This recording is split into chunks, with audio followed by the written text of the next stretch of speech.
Welcome to this quick dive from the Speak Peace to My Soul channel. Today, we're diving into a principle from our Come Follow Me study that I think touches every single one of us who's ever been asked to serve. It's this beautiful truth that the Lord absolutely supports us when He calls us to His work. So, let's start with this wonderful and honestly super relatable story from Elder Stephen D. Shumway. Right after he was called as a general authority, he's standing in a hallway, and Elder Neil L. Anderson walks by, smiles, and says this. Elder Shumway's first thought was, now there's a true prophet and seer. It's a funny moment, but man, does it capture a feeling we've all had when we're staring down a new calling. And that feeling, it leads to a really powerful question. Have you ever felt that way? Have you ever looked at a new assignment, a calling, even just a prompting from the Spirit and thought, there is no way. This is just too big for me. It's a feeling that's pretty much universal in the Lord's kingdom, isn't it? So here's the path we're going to walk down together. We'll start with that feeling, then look at the grace and assurance the Lord promises. We'll explore the real purpose of service, uncover 3 amazing blessings that come from it, and finally, talk about helping others find these same gifts. Okay, so what does the Lord say to us in those moments when we feel like we have no idea what we're doing? Well, let's turn to the Scriptures, to some revelations given to the early saints who are also called to do some pretty difficult things. In a revelation to a man named Warren Cowdery, the Lord makes this incredible personal promise. He says he will give grace and assurance. And that's not just for Warren. Think about what those words mean. Grace is the Lord's divine help, His enabling power. And assurance? That's the quiet confidence that comes not from our own talents, but from knowing He is right there with us. It is the perfect antidote to feeling lost. And he gives similar counsel to another faithful saint, Lyman Sherman. Notice what he doesn't say. He doesn't say be perfect or make sure you have all the right skills. Nope, he says be strong in the work. And that strength, it comes from staying connected to Him through prayer and by focusing our efforts on building up other people. The Lord gives us the strength we need for the callings He gives. So, this brings us to a huge question. If we feel so inadequate so much of the time, why does the Lord even ask us to participate? I mean, He could do His own work perfectly well without us. Well, the answer shows just how much He loves us and wants us to grow. Elder Shumway said he got a powerful answer to this why question when he heard President Nelson make this statement. The Spirit taught him that our participation in God's work isn't just about getting tasks done. It's one of the main ways we actually prepare ourselves and help others prepare to meet the Savior when He comes again. Okay, so how? How exactly does saying yes to service get us ready to meet Jesus Christ? Elder Shumway outlined 3 really beautiful principles that show how participating in the work literally transforms us. Let's take a look. He taught that it prepares us in 3 specific ways. Number 1, we progress. Number 2, we practice living our covenants. And number 3, it's the way we receive God's grace. So let's break each of those down. First up, progression. I love how Elder Shumway explains this. He points to the creation. After each day, God didn't say the work was finished or perfect. He just said it was good. He was acknowledging progress. It's the same with us.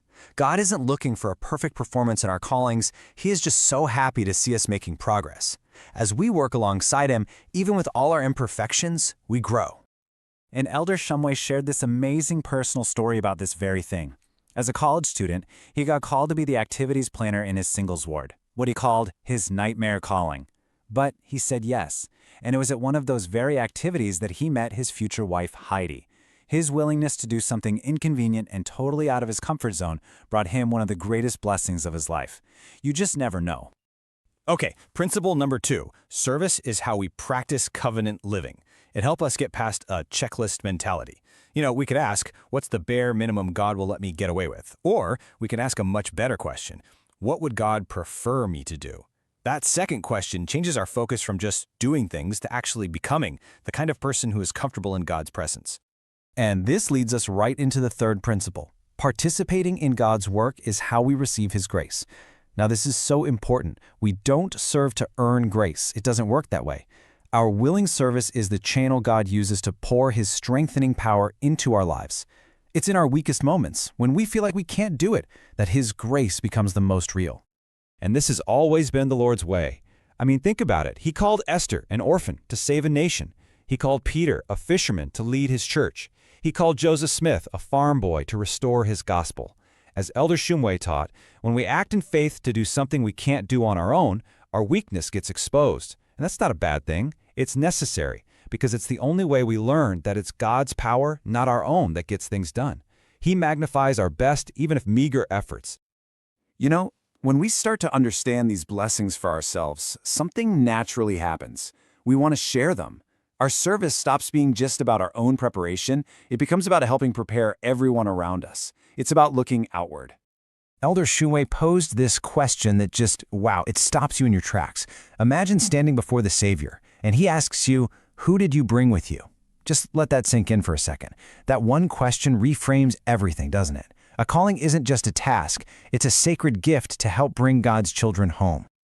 He then shared this incredible story about a man named John, who had just recently quit smoking when a stake president called him to be in the bishopric. John was completely shocked, feeling totally unqualified. But the stake president's response was pure inspiration. He simply said, "John, I am not asking you, the Lord is." And John's reply, "Well, if that is the case, I will serve." He said that calling was the spiritual turning point for his entire family. And that story just invites some gentle reflection, doesn't it? Do we sometimes have a blind spot? Do we overlook people for callings because, from our limited view, they don't seem ready or they don't seem like the right type? The Lord sees the capacity inside every one of us, and He knows that service is one of the most powerful ways to help people grow. And this right here is the ultimate purpose of it all.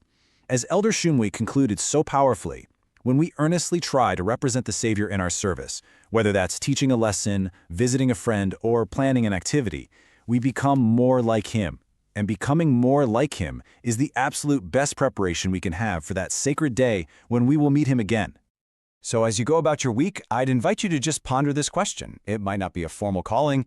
It could be a prompting to reach out to someone, to study a little more, or to be a better minister. What is one way the Lord is inviting you to participate more fully in His work, to receive His grace, and to prepare to meet Him? Whatever that invitation is, we can move forward with total assurance, knowing that whom the Lord calls, He always, always supports. As we close, let's hold on to this simple truth. When we serve, we are not just helping others. We are being prepared ourselves. Every small act of love, every willingness to accept a calling, every effort to lift another draws us closer to the Savior. Service is not just about what we give, it's also about what He gives back to us: strength, assurance, and readiness for His coming. So, if you've been wondering how to prepare for the Lord's return, start where you are. Say yes to His call. Offer your hands, your time, and your heart. He will magnify it, and He will bless you more than you could imagine. Until next time, may we remember Him more, follow Him closer, and rejoice in His light. And if you found today's study uplifting, we invite you to like this video, subscribe for more devotionals, and share it with someone who might be blessed by it.